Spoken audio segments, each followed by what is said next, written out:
Hi, I'm Sabine, the Purpose Lawyer. Thank you for listening. Please don't forget to like and subscribe to this podcast. It really goes a long way. It helps us spread the good word. And if you or anybody you know is in the market for legacy or estate planning or business or trademarks, please reach out to our firm. It's the Ambitious Legacy Firm. We are licensed in New York and New Jersey, but we have service partners in all states. So we'd love to work with you.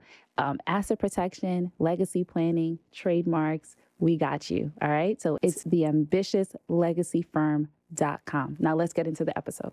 Welcome to another episode of Sabine's Common Sense. I'm your host, Sabine, the Purpose Lawyer. Thank you for listening and thank you for helping me be on purpose. So today I wanted to talk about, why business owners should actually consider, making sure that they have a legacy plan in place. I don't think it's really a consideration. I think it's something that you need to have. Especially if you are a business owner. So I wanted to talk about 3 reasons why you should put a plan in place.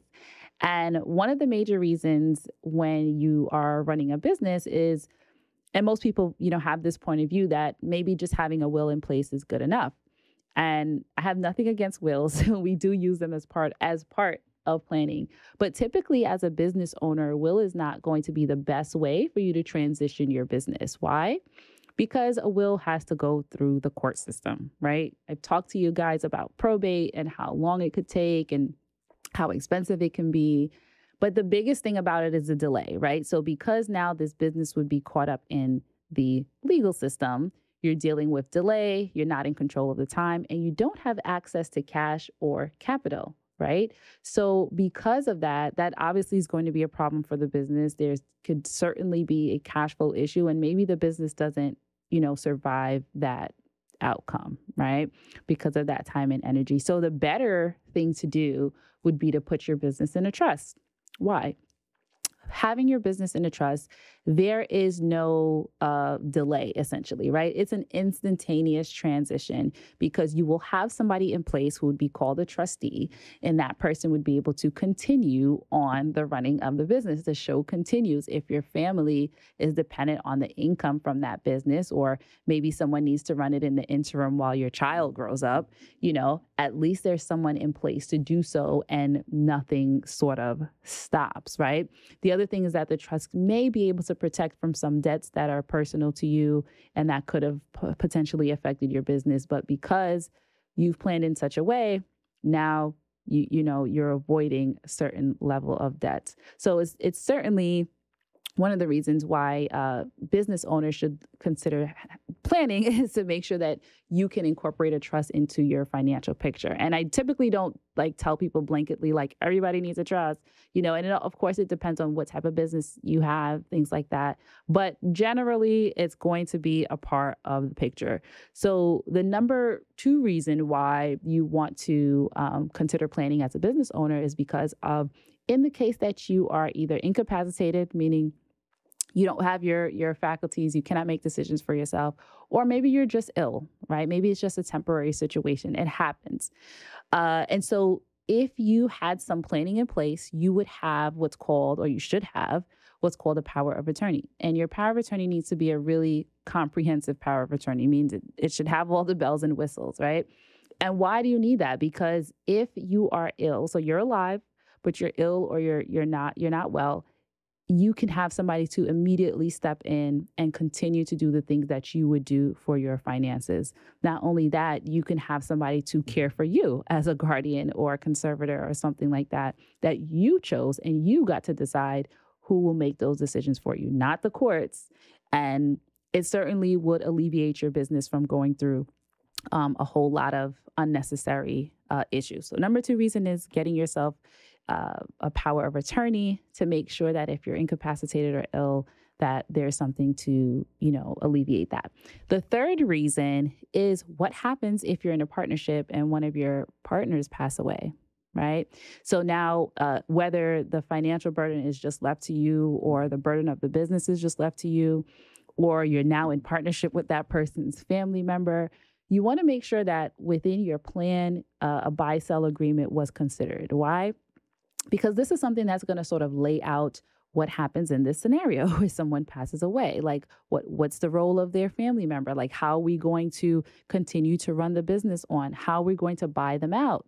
Because typically you don't want just a stranger coming in who doesn't have the same skill set to be able to just be your partner in the business, right? But say that family member wants to be bought out, or, that person's family wants to be bought out, which often happens. I had a story where these business owners, one of them passed away, unfortunately, due to COVID, completely unexpected, out of the blue, and they didn't have a buy-sell agreement. They didn't have insurance.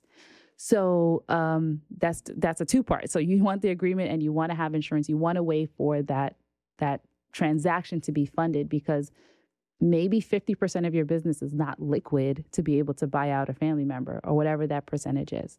So to think about these things ahead of time, have the hard conversations, and make sure that you're secure, knowing that if something happens, the business keeps running, and or the business has the ability to be sold for value, and that your family and everyone else continues to benefit as you intended, and or if you're just ill, that you are able to just step back into the picture and all will be well.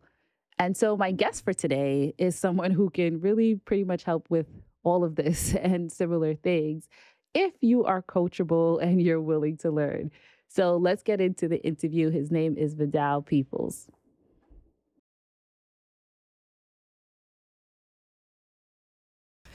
Hi, Vidal. Welcome.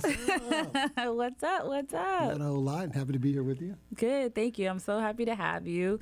Guys, I'm sitting with Vidal Peoples. He is a financial advisor, has a wealth of information. He is Peoples helping people. That's right? true. That's true. Trademark.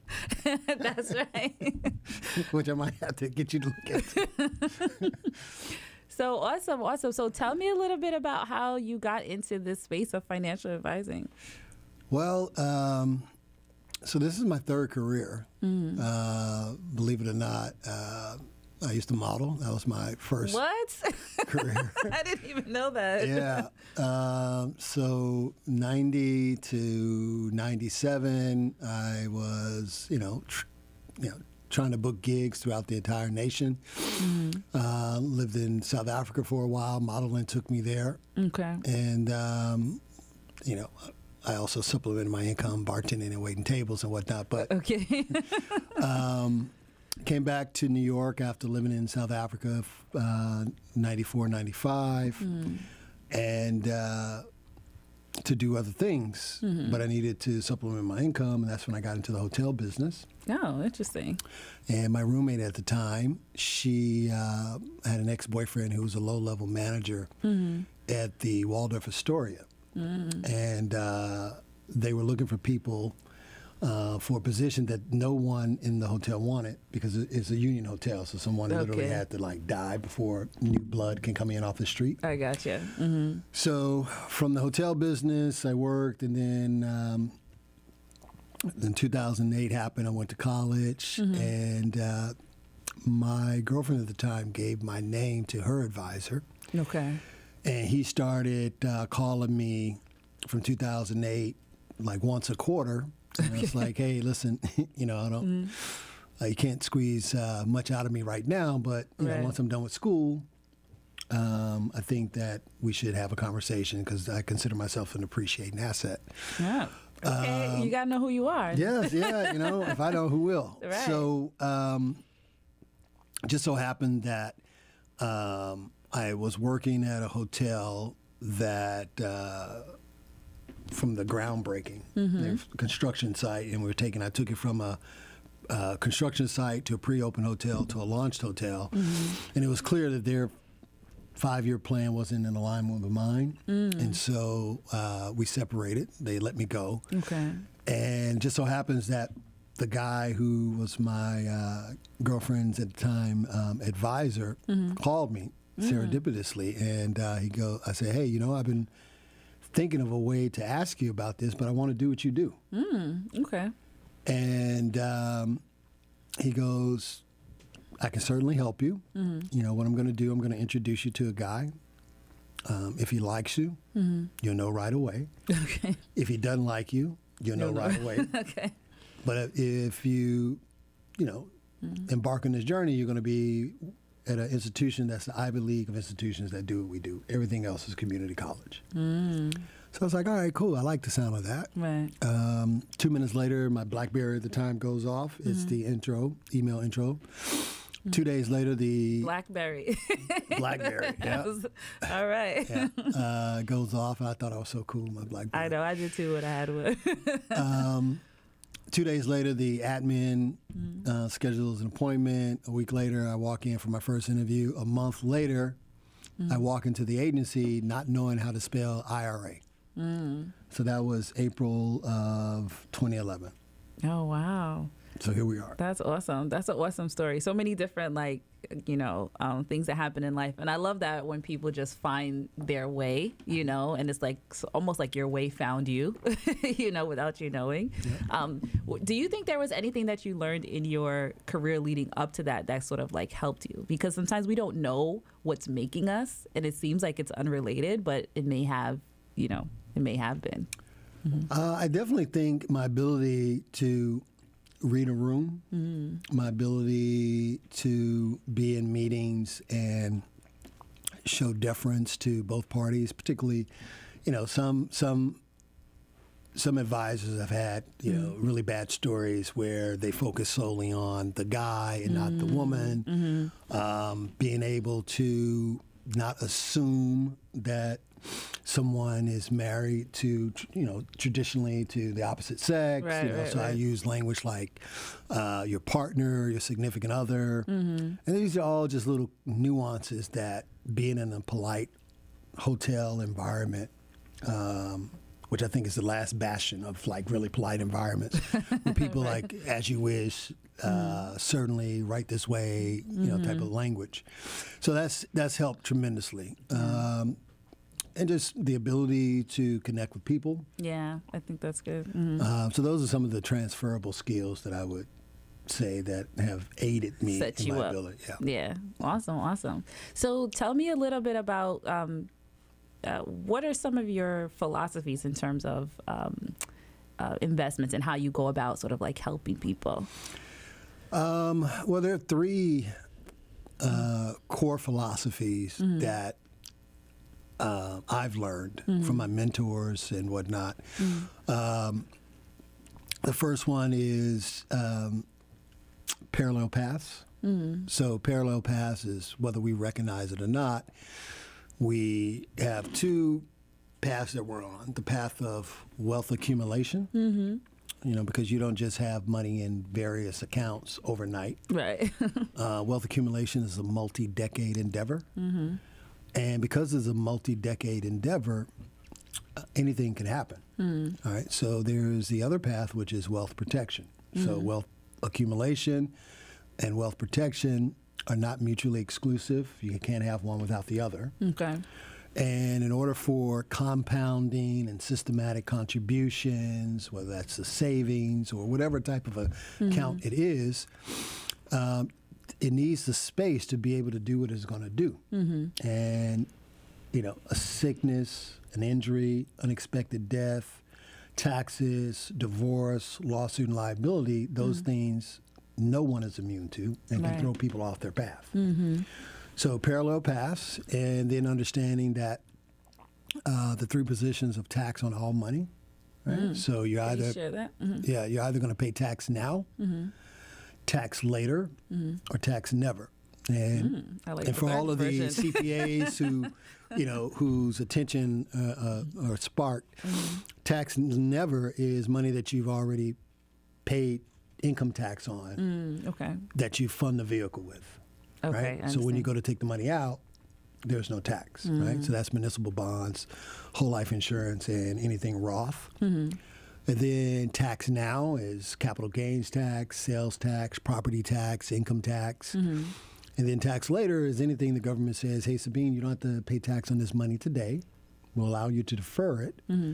But when you go to take the money out in the future, whether that's 2055, 2060, you'll pay ordinary income tax at whatever the income tax rates are in the future. Yep.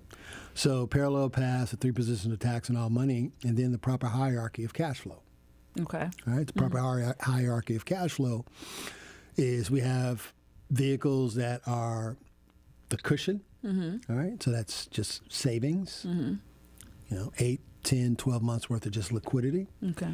A non-correlated asset, cash value life insurance, always goes up, never goes down, predicated upon age, health, and income. And then you have risk-based assets. So risk-based assets are things that are beyond our control. It's predicated on the actions of others, geopolitical situations, the market, and there are those three silos: either tax now, tax later, or tax never. Okay. So once I enroll clients in saying, "Hey, these are the three philosophies that I know at its core," and then we take that work, my work, and then we put it in a beautiful box with a beautiful ribbon, and you have to insulate it with income protection, disability, right, and legal protection, the stuff that you do, right? So that is kind of the philosophy that serves as my North Star. Okay. When working with anyone, because you have to accumulate and you must protect. Right. So those are the three tenets. Okay. That was a lot of information, valuable, valuable information, because it gives people sort of a blueprint of what are some of the things that they need to look at. And a lot of it is planning and forethought, right? Because like you said, we don't know when we're going to need it, but we do know that we will need it someday, and that's absolutely true. So what is like the ideal person? Because I think that people don't know when they need a financial advisor, and they feel like, they need to be rich or uber wealthy to be able to have someone help them navigate. But I do understand that, working with somebody does help you to sort of build in ways that you may not be thinking, all the areas that you sort of covered. So what does the ideal client look like? When should someone contact an advisor? Well, so let me just start like this. So a lot of people who a vast majority of the people that I meet think that they won't have to make any structural changes, and that they can maybe throw $300, $400, $500 a month at something. Okay. Right? And that's going to demonstrably change their life, which isn't the case. Okay. So I work with people that I consider the mass affluent. So these are people who went to great schools, have great educational pedigree, who have great currency, but they don't have the time, patience, inclination, or wisdom to want to sit down and figure stuff out. Okay. Right? So I don't do really well with do-it-yourselfers. Okay. The hours that I put in to study for designations and all of the CE stuff that I do is valuable, and I don't want to compete against your Google search. Right? I got you. So someone who's coachable, someone who recognizes that this is where my intelligence begins and ends. Okay. And I just need someone to be able to represent my world in a visual that I can understand, help me develop a roadmap from point A to point B, and explain to me the rationale behind X, Y, and Z to get me from point A to point B. Okay. Right? And then have a need to have a commitment to their future selves to having a great financial life. Right? I always tell clients that their heavy lifting is about 3, maybe 4 hours of their time in the beginning stages to onboard. Okay. Need to find out what's going on with my advisors, because I don't know all of the answers, my colleagues and whatnot. Then I can present it in a manner that explains what they have and see how we can get them from point A to point B to, accomplish their goals. So if they have a commitment to themselves and a great financial life, I'm their guy. Right. Okay. Right?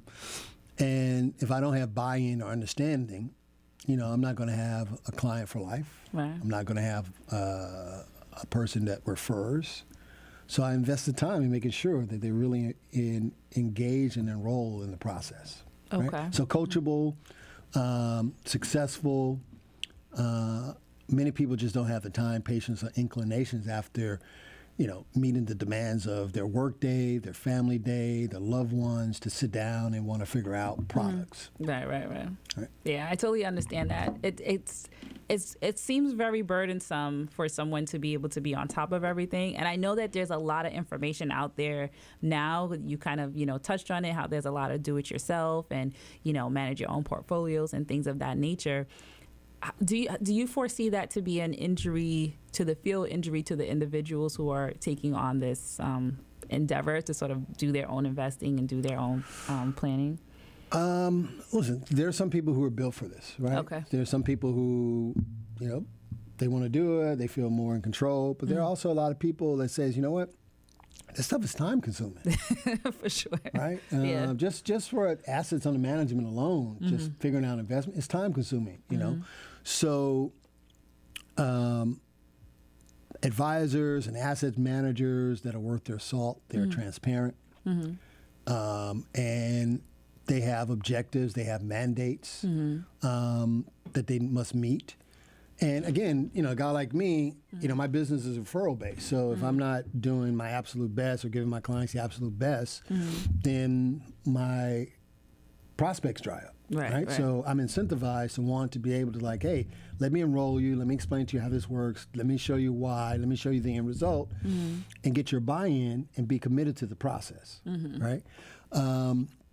So people could do it, but do you have the time, patience, and inclination to want to sit in front of a monitor, be on your phone and whatnot? Bringing someone out in like me, it also gives you the utility to be present with your loved ones. It gives you the ability to be present when you're at the dinner table, because if you're trying to meet the demands of work and this is not your space, and you're also trying to be on top of the market and whatnot, or trying to figure out insurance products. Right.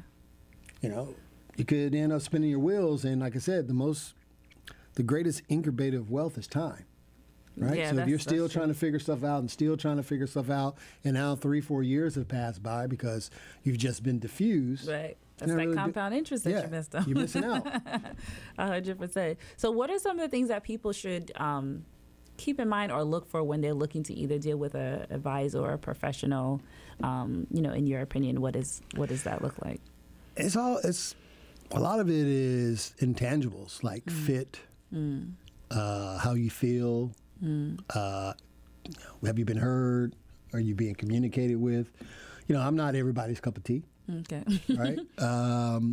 So, from a brass tacks perspective, so every financial advisor has a report card. If you go to FINRA, brokercheck.finra.org, you can see an advisor's report card. It just shows if they have any disclosures and whatnot. But more important, besides that, is just, most of the people that I get referred into are from trusted clients. Okay. And it's a trust element. Right. So I put myself out there. I publish publicly. I subject myself to public scrutiny because, I'm transparent. I believe in what I do. I believe in my skill set. I believe in my knowledge. So there may be people who may not resonate with me by the way I speak or talk, but it's a feeling. So, do your homework. If you want to look and see if they, check out the report card. And then usually get referrals, interview a couple of advisors to see if there's a fit, because you want to say, am I going to want to be talking to this guy once a year, at least at a minimum, or twice a year? I don't have anything profound to say once a month, But I tell my clients, I have an obligation to speak to you at least once a year. Right. And they need to ask themselves that. Is there a fit? Right. Okay. So what are some of the challenges that you see with people starting to engage with with you and changing that mindset that you sort of talked about into saving? How do you help them to be savers when they're not savers? Believe it or not, that's the hardest part of the job. Getting folks to have some lifestyle changes. That oftentimes is an area of friction between couples. Okay. Saving. So unique to me, I'm a licensed user of a system called Flow. Okay. Flow was developed by my mentors and some other really smart people And so flow is a tool that I use, and not every client adopts it. Some clients adopt it and they don't like it. But flow is a tool that allows people to become conscious consumers and unconscious savers. Okay. Right? The goal of flow is to take the manual effort out of saving money. So let me give you an example of that. So let's just say you make $10,000 a month and you save 20%. Well, right off the bat, that's an anomaly because most Americans only save 5%. Okay. Right? So if you're saving $2,000, therefore you feel as though, hey, none of my other friends are saving 20% of their income. I can spend the remaining 8 on whatever I choose to. But we say, well, why don't that's being a conscious saver and an unconscious consumer. Well, being a conscious consumer and an unconscious saver says, hey, I make 10, but I only need 6 to support all of my obligations, my recreation, and my overhead. Well, what do we do with the remaining 4? Well, we use the remaining 4 to build assets. Okay. Right? To put you on a roadmap to having a great financial life. So what flow does, I enroll clients, say, hey, listen, so I can ride shotgun with you. Okay. Instead of your pay going directly into your bill pay account and you manually transferring money into your savings account, why don't we introduce a intermediary account, which is a money market account with a custodial bank, Bank of New York Mellon. It's been around for since the 1700s. And what's going to happen is instead of having your direct deposit hit your bill pay account, it'll hit your flow account. Okay. And then we will drip what you need to consume into your bill pay account. Okay. Okay.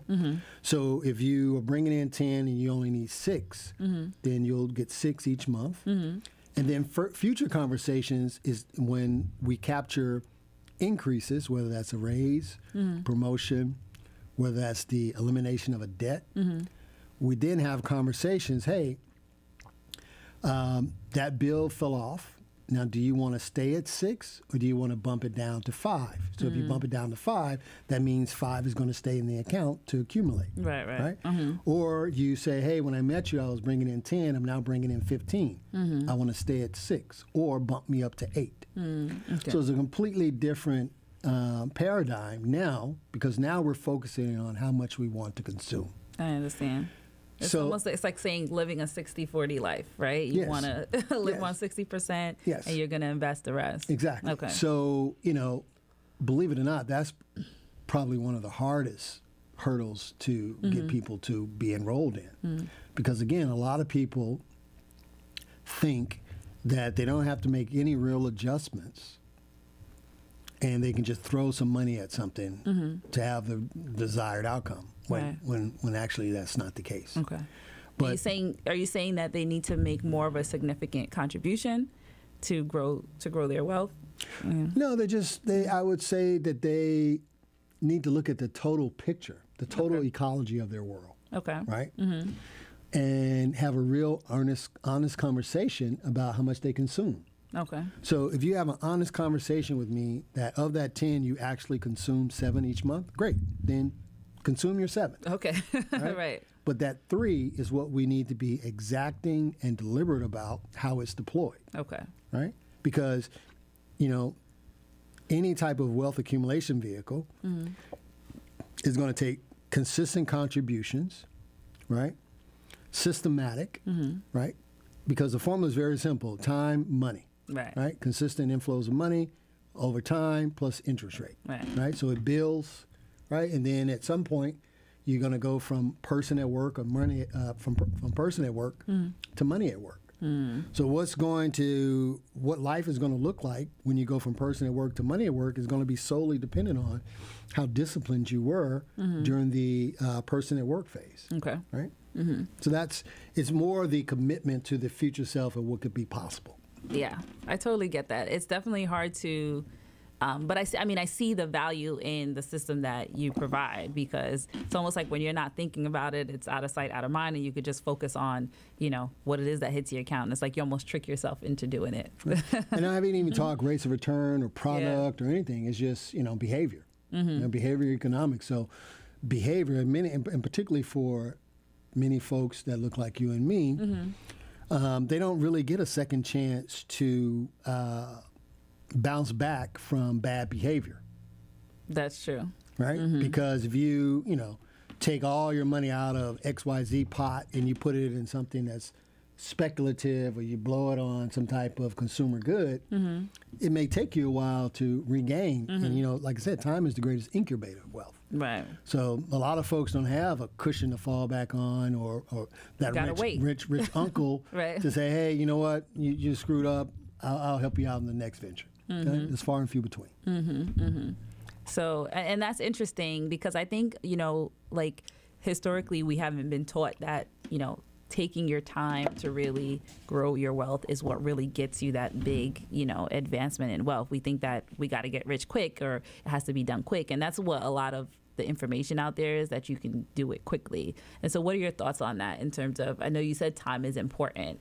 Are there ways to do it quickly? If there were, I would definitely be employing it, but it's a long game. And there are some examples of people, particularly in the current environment, where there are some anomalies where people strike gold quickly. But for the most part, for the men and women on Main Street that are showing up for work and doing their job every day, it is a long game of consistency, of systematic contributions, and just having disciplined behavior. And again, part of what my role is just making sure clients behave properly. Right.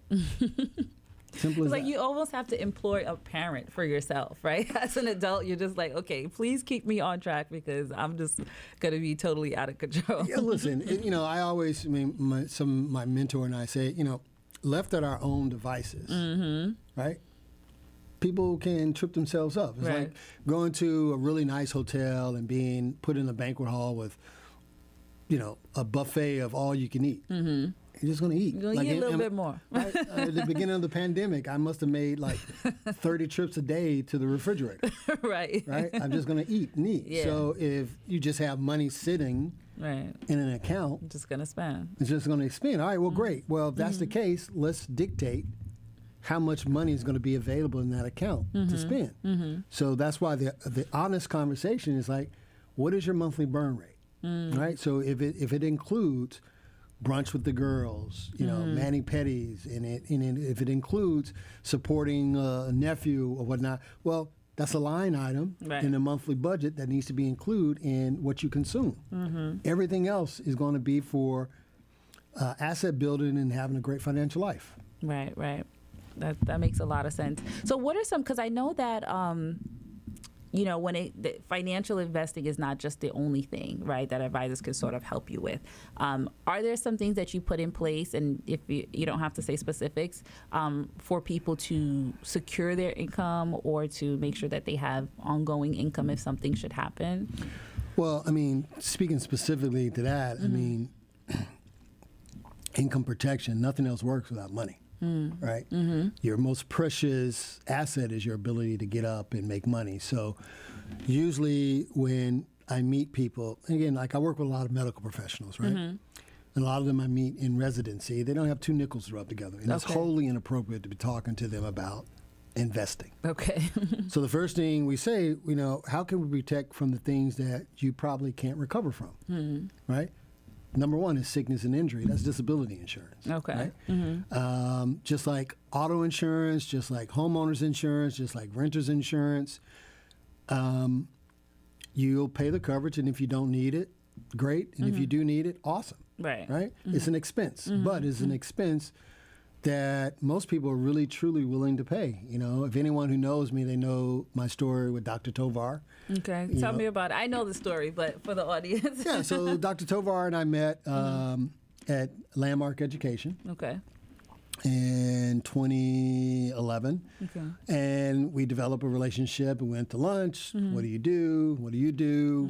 I'm an advisor. I'm a doctor. Great. I have a guy. I'm not surprised. Most guys like me are forever up at hospitals wanting doctors as clients. Right.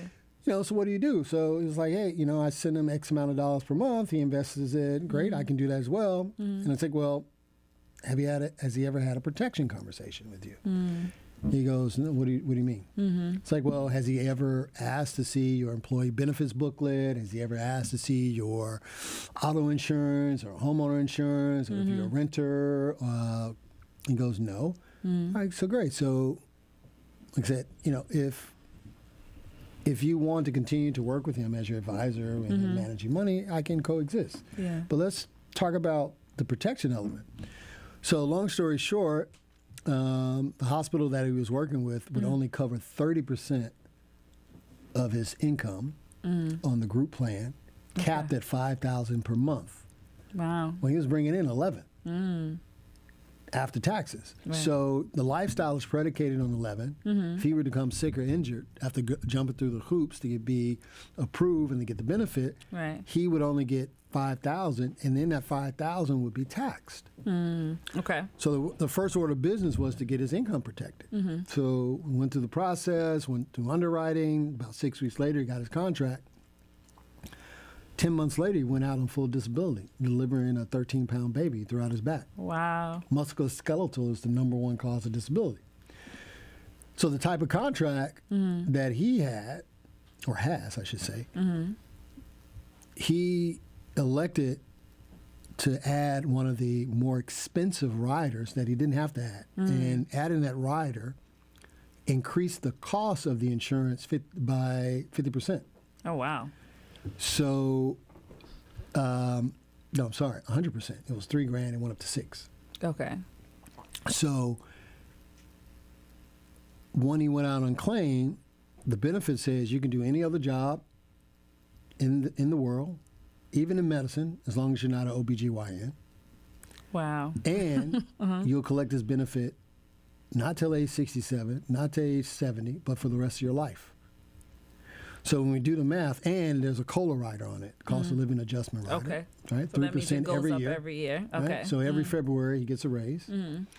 So that contract enabled him to start a nonprofit, go back to Columbia, get a 3rd master's degree.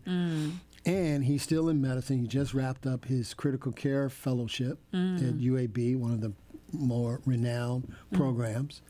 So now he's making a 6-figure salary in critical care teaching in Houston and still collecting his disability benefit. Wow. And the disability benefit, if he lives to life expectancy, will pay him out, close to $12 million, tax-free. Yeah, wow. Right? Yeah, and I love that I love that story because, I'm always telling people about planning and thinking ahead and, thinking about different scenarios that may not happen. But look, 10 months later, if he would have not done it, I mean, obviously it was serendipitous for him, right? Because if he would have not done it, he would have just been out of work, not being able to work for that period of time. Yeah, and I tell people it's a straight up expense. Like I've had my contracts for 11 years. Thank God I'm not sick or injured. But it's a debit that comes out of my account that I gladly pay because you never know. Right. Just like you pay your car insurance. You never know. Your life and your health is much more important. Right. So that's the one thing and product that I would say to people, listen, it's extremely important.